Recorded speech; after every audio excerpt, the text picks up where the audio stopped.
और 100 सब ट्राइब है।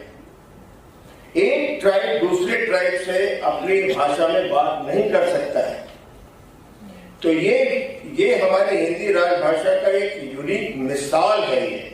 ये एक स्टेट जो कि नॉर्थ ईस्ट का है, जिसको कि नेफा बोलते थे पहले, जिसकी डेवलपमेंट बहुत कम है, उसके बावजूद हिंदी राजभाषा के ऊपर इतनी जोर है क्योंकि एक वो नेसेसिटी हो गई। और तब मुझे पता चला कि हिंदी के ऊपर अगर हम, जैसे कि नागराज साहब ने बोला, अगर हिंदी के ऊपर हम अपना प्रयास करें ऐसे इलाकों में, साउथ इंडिया में, नॉर्थ ईस्ट इंडिया में, तो उसका जो असर होगा पूरे देश पे वो कई ज्यादा डिस्प्रपोर्शनेट होगा।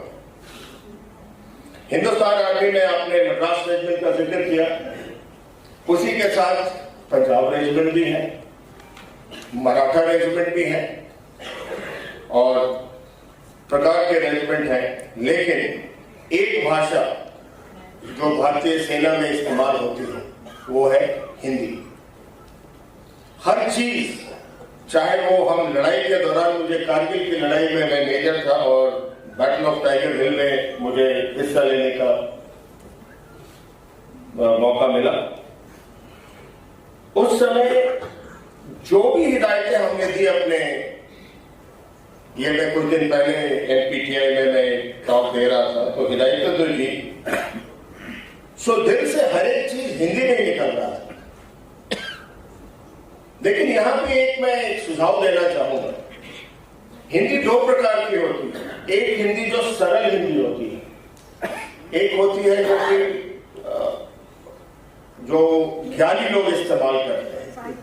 हम आप जो हिंदी इस्तेमाल करते हैं, खास करके इन इलाकों में जैसे कि नॉर्थ ईस्ट है और जो साउथ इंडिया है, उसमें सरल हिंदी का अगर हम इस्तेमाल करें तो राजभाषा को और ज्यादा प्रोत्साहन मिले। राजभाषा इस्तेमाल, एक एग्जाम्पल मैं अभी गूगल कर रहा था, हिंदी, मैंने ये सोचा कि ये मैं कैसे बोलूंगा। हिंदी एक यूनिफाइंग फैक्टर है देश के लिए, और एक ये मैं फौजी होने के नाते गर्व के साथ कहता हूं कि हिंदी एक यूनिफाइंग फैक्टर है। तो मैंने गूगल को ट्रांसलेट किया, अभी बैठे बैठे आप देख रहे थे, तो वो कहता है हिंदी समेकक, हमें समझ नहीं है ये समेकक क्या है। तो मैंने तब आपने बोला तो वो जो डिक्शनरी थी बात में देखना पड़ेगा। तो इसको अगर हम सरल हिंदी में बोले तो ज्यादा अच्छा होगा। ये हम सभी के लिए ये सोचने की बात है कि हम जिस जगह भी है, अगर हम सरल हिंदी का प्रयोग करेंगे तो हमारी राजभाषा को ज्यादा प्रोत्साहन मिलेगा।